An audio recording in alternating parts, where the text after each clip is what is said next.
নবীজি একদিন বিকালবেলা বেরিয়ে গেছেন, যাওয়ার পরে এক বাচ্চা বিকালবেলা খেলে। তো নবীজি দেখলেন তার একটা পাখির বাচ্চা আছে। নবীজি ওই দিন পাখির বাচ্চাটা না দেখে তাকে জিজ্ঞাসা করলেন, তুমি যে একটা পাখির বাচ্চা প্রতিপালন করো, ও মায়ের তোমার পাখির বাচ্চাটার খবর কি?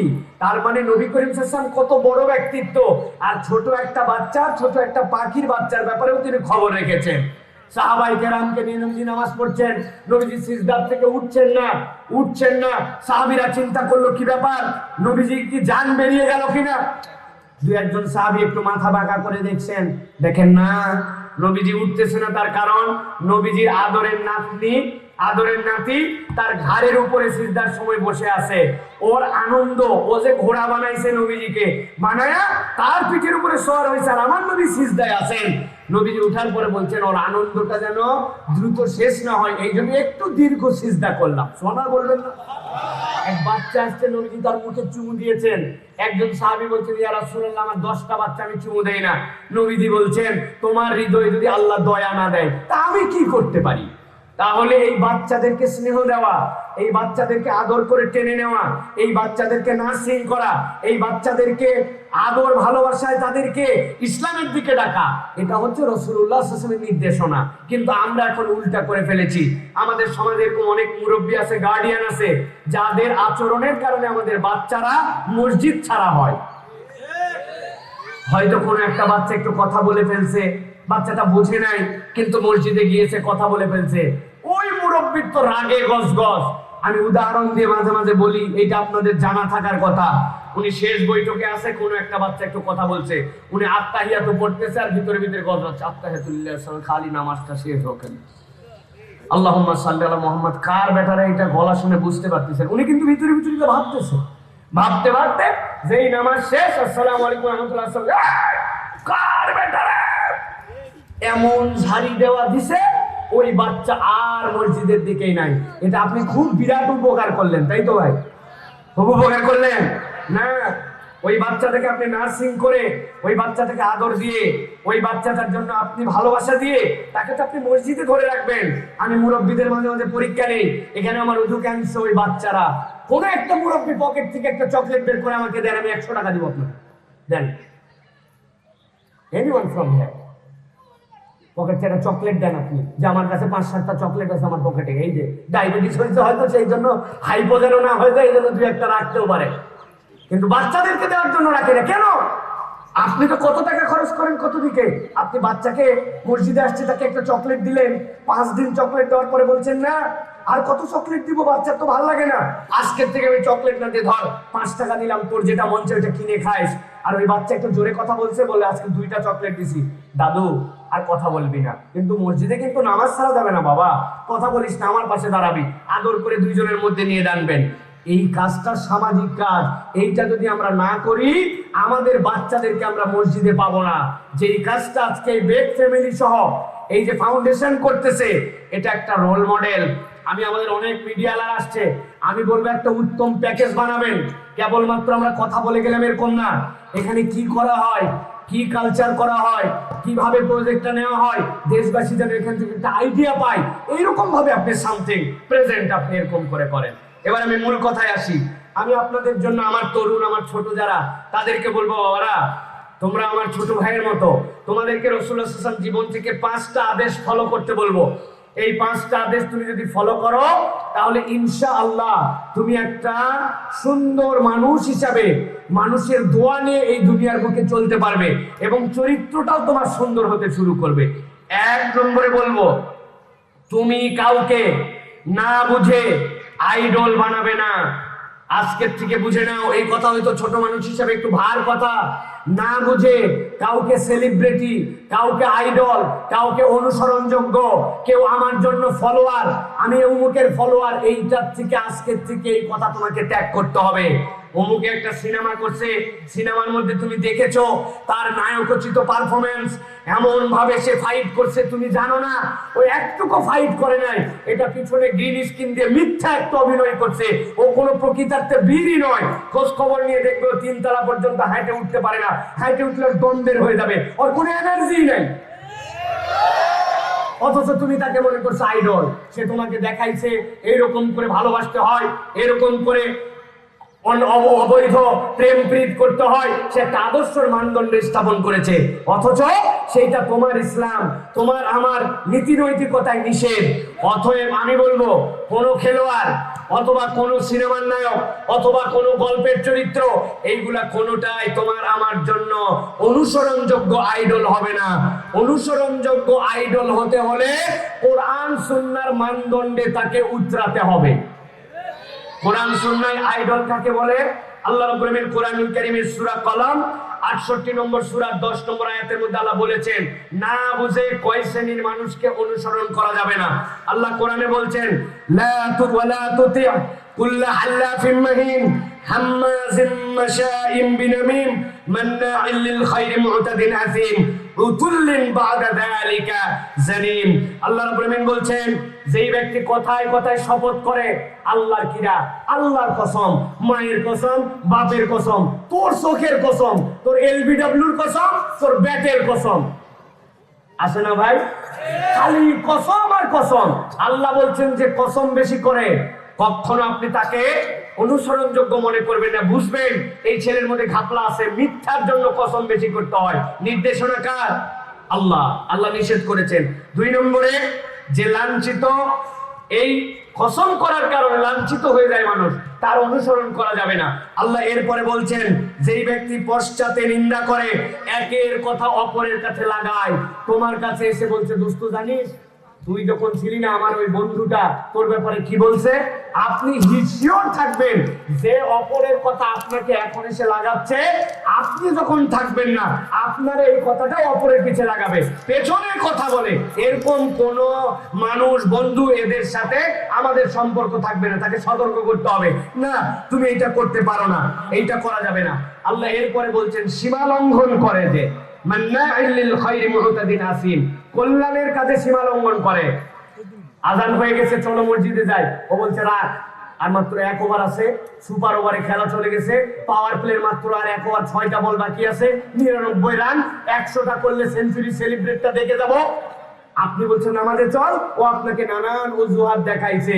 এই যে অজুহাত গুলা দেখালো আপনাকে, এই অজুহাত যে দেখায় কল্যাণের দিকে আপনাকে ফিরাইছে, কল্যাণের দিক থেকে ফিরাবে যে তার সাথে আমার কোনো সম্পর্ক নাই। অতএব অনুসরণ যদি করতে হয় যে ইসলাম মানে, কোরআন মানে, ভদ্র, কল্যাণের দিকে ডাকে, আদব আখলাক ওয়ালা, মিথ্যা কথা বলে না, এরকম চরিত্রশীল মানুষ আমার বন্ধু হবে। রাজি আছো তোমরা? হাত তুলে বলো রাজি আছো? আলহামদুলিল্লাহ। এটা 1 নম্বর পয়েন্ট। 2 নম্বরে, কথাবার্তায় আমাদেরকে নম্র হতে হবে। বাচ্চা কাচ্চার কথা শুনে মনে হয় আমাদের দেশের ভাষায় বলে ট্যাটন হয়ে গেছে। আপনাদের এলাকায় কি বলে? ট্যাটন বলে না, বলে ইচড়ে পাকা। ইচড়ে পাকা মানে কি? বয়সের তুলনায় বেশি পেকে গেছে।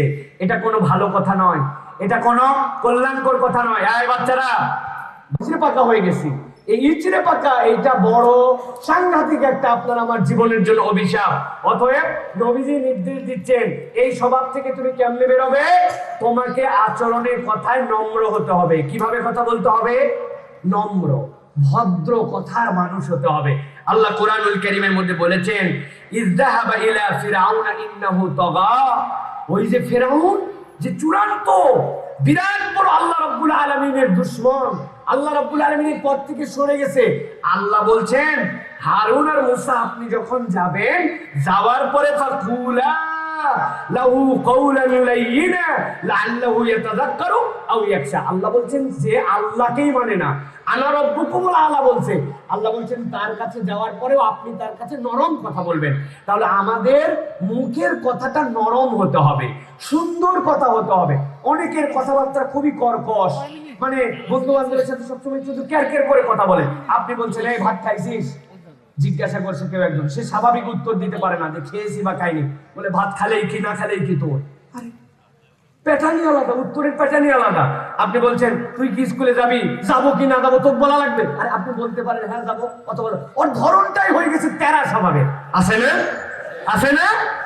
না বাবা, তোমাদের কাছে আজকে এই কষ্ট করে আসছো, আজকে তোমরা শপথ নাও, আমরা সুন্দর করে কথা বলবো, নরম করে কথা বলবো। মেজাজটা চড়া হয়ে গেলেও সেখান থেকে আমাদেরকে নামানোর জন্য চেষ্টা করতে হবে। এটা 2 নম্বর নির্দেশনা। 3 নম্বর, মানুষের প্রতি দয়াদ্র হতে হবে। মানুষের সবচেয়ে বেস্ট কোয়ালিটি কি? সবচেয়ে ভালো মানুষকে নবীজি সাল্লাল্লাহু আলাইহি ওয়াসাল্লাম বলছেন, তোমাদের মধ্যে সবচেয়ে ভালো মানুষ সে যে অপরের মনের মধ্যে খুশি ঢুকাই দিতে পারে। সুবহানাল্লাহ। অপরের মধ্যে মধ্যে আনন্দ ঢুকাই দিয়েছে, আনন্দ দিতে পারে। আমি আমার মাকে কিভাবে মজা দেই জানো? আমার মাকে আমি রাত দিন ভয় দেখাই। আমার বয়স এখন 35+, বুড়া হওয়ার দিকে, কিন্তু এখন পর্যন্ত আমার মা বাড়িতে গেলে আতঙ্কে থাকে। মা গেছে ওয়াশরুমের মধ্যে, রুমের লাইট বন্ধ আর বাথরুমের লাইটটা জ্বলতেছে, আমি বাথরুমের সামনে যাই, 2 হাত এরকম লম্বা করে দিয়ে একটা গামছা মুখের এদিক দিয়ে ওদিক দিয়ে ঢাকায় চুপ করে রুম করে দাঁড়ায় আছি। আম্মা তো আলহামদুলিল্লাহ বাথরুমের মধ্যে থেকে বাথরুম টাথরুম ছাড়ে সে জানে, দরজা খুলে এখন বেরোবে। বের হয়েই দেখে যে আমি এরকম করে ভূতের মধ্যে এমন ভাবে, হ্যাঁ 3টা বাচ্চার মা বাপ হয়েছে, এখন পর্যন্ত ভদ্র হল না, কিচ্ছু না, আমাকে ভয় দেখাই খালি। আসলে মা এটা বলছে, কিন্তু মা আমার প্রতি যে কি খুশি হয়েছে যে আমার বাচ্চা 3টা বাচ্চা হতে পারে, কিন্তু সে এখনো আমার কাছে শিশু আছে। বাপ মা হচ্ছে এইরকম, তাদের সাথে এই যে ভালো লাগা, এই যে ভালোবাসার পরিবেশ, বিনয়, এইটা বিনিময়, এটা হচ্ছে একটা বাচ্চার জীবনের সবচেয়ে বড় সার্থকতা। এটা কিভাবে হবে? তুমি যদি নম্র কথার মালিক হও, তোমাকে ভাই নরম করে কথা বলার অভ্যাস করতে হবে। সারাদিনে পকেটের মধ্যে একটা কাগজ থাকবে। আমার একটা দোস্ত জিজ্ঞাসা করছিল, আরে খরখরা করে একটু উত্তর দিয়ে ফেলছি। একজন স্যার বলছিল, স্যারের সাথে কেমন করে যেন উত্তর দিছি। আপনার তালিকার মধ্যে থাকবে এবং নিজেকে বারবার সংশোধন করার জন্য চেষ্টা করতে হবে। তাহলে প্রথমে বলেছি যার তার অনুসরণ করা যাবে না। 2 নম্বরে বললাম নম্র কথা বলার অভ্যাস করতে হবে। এটা আল্লাহ রাব্বুল আলামিন বলছেন, ফেরাউনের কাছেও নম্র কথা বললে সে মানুষ হয়ে যেতে পারে। আশা করা যায় সে আল্লাহর জিকির গ্রহণ করে নিতে পারে। সুবহানাল্লাহি ওয়া বিহামদিহি। তাহলে আমরা তো এরকম কিছু না, তাহলে আমরা এরকম করে সুন্দর আচরণের মালিক হব। আর 3 নম্বর, মানুষের প্রতি দয়াদ্র হতে হবে। যেটা বললাম, প্রত্যেকের প্রতি একটা সফট কর্নার থাকতে হবে, হার্ড না। এই সফট কর্নার মানে এরকম না, পিছনের বন্ধু বলছে, দোস্ত আমি তো কিছুই পারতেছি না, তুই একটু খাতাটা দেখা। আপনি চিন্তা করছেন যে হুজুর তো বলে গেছে বিনয়ের মালিক হতে আমাকে, অতএব আমি প্রশ্ন পারি না পারি পিছনের লোককে আমি নকল করতে উৎসাহ দেবো, তাই তো? আবার বোকা নকলকারী হওয়া যাবে না। বোকা নকলকারী গল্প জানেন? একজন খাতা লিখছে, স্যার দেখছে কি খাতা লেখে যে খাতার নিচে পুরো উত্তরের নিচে লেখা আছে যে তুই করে রফিককে দিস। এখন ও বলছে যে, স্যার বলছে এই খাতা কার? আজকে বলছে তুই এটা কি জন্য লিখছিস? বলছে স্যার আল্লাহর কসম করে বলছে আমি প্রশ্ন কমন পড়েনি, তো সামনের ছেলেকে বলছিলাম তুই যদি নকল করে লিখতেছিস হলে আমাকে দিস। তো হলে দেওয়ার পরে ও চিন্তা করছে যে ওর পিছনে যে তার পিছনে আমার রফিক আছে, তো নিচে লিখে দিচ্ছি তোর হলে রফিককে দিস। তো ওই বেকুব এমনই বেকুব, ও প্রশ্নের উত্তরের মধ্যে ওইটা লিখে দিচ্ছে যে তুই তোর হলে রফিককে দিস। আসলে বলছে তোর নকল করা হলে পিছনে রফিককে দিস। এইটুকুও বোঝে না, এরকম আকলহীন। নকল করা কি যাবে? ওই বিনয় এখানে দেখানো যাবে না। যেই বিনয়ের মধ্যে আপনার আদর্শ, ওই বিনয়ের মধ্যে আপনাকে থাকতে হবে। এটা আপনার জন্য 3 নম্বর নির্দেশনা। এরপরে আমি 4 নম্বর আপনাদের জন্য বলবো, কোন মানুষকে অবজ্ঞা করা যাবে, খুব গুরুত্বপূর্ণ এটা। আল্লাহ বলছেন, ওয়ালা তুসাইর খাদ্দাকা লিন-নাস ওয়ালা তামশি ফিল আরদি মারহা ইন্নাল্লাহা লা ইউহিব্বু কুল্লা মুখতালিন ফাকুর। চলাফেরা কি একটা বাচ্চা নতুন একটা কেটস পড়ছে, একটা শার্ট পড়ছে, জিজ্ঞাসা করে কোন স্কুলে পড়িস? একজন গ্রামের স্কুলে, আরেকজন হচ্ছে জয়পুরহাট জেলা স্কুলে। ওর বলার ঢংটাই অন্যরকম। জয়পুরহাট জেলা স্কুল মানে সে আসমানের উপর উঠে গেছে, এরকম একটা ভাব নিয়ে থাকে, আছে না? খবরদার, খবরদার।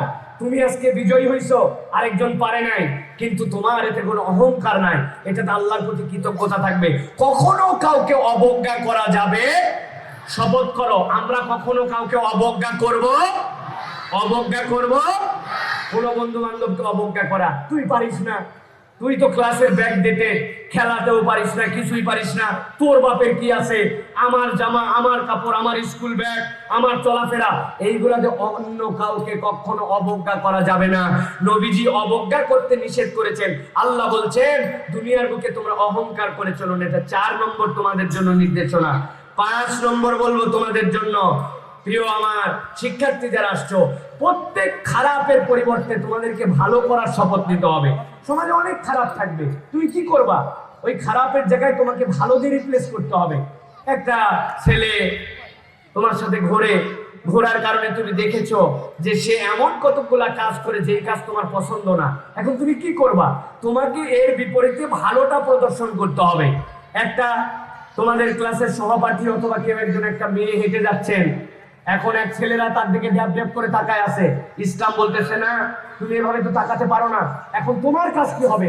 ওই দুইজন যখন যাচ্ছে তুমি ভালো দিয়ে রূপান্তর করবা, তুমি তাকাবা না, তুমি মাথা নিচু করে হেঁটে গেছো। আল্লাহ বলছেন তুমি যদি কোনো খারাপের পরিবর্তে ভালোর প্রচলন করো, আল্লাহ রাব্বুল আমিন সমাজকে পরিবর্তন করে দিবেন। সুবহানাল্লাহ। তাহলে আমাদেরকে শপথ করতে হবে আমরা প্রত্যেকে ভালো কাজ করব। রাজি আছো তোমরা? রাজি আছো? আমি একটা ভালো কাজের টিপস দিয়ে দেই তোমাদের কাছে। তোমাদের এলাকায় মসজিদ আছে না?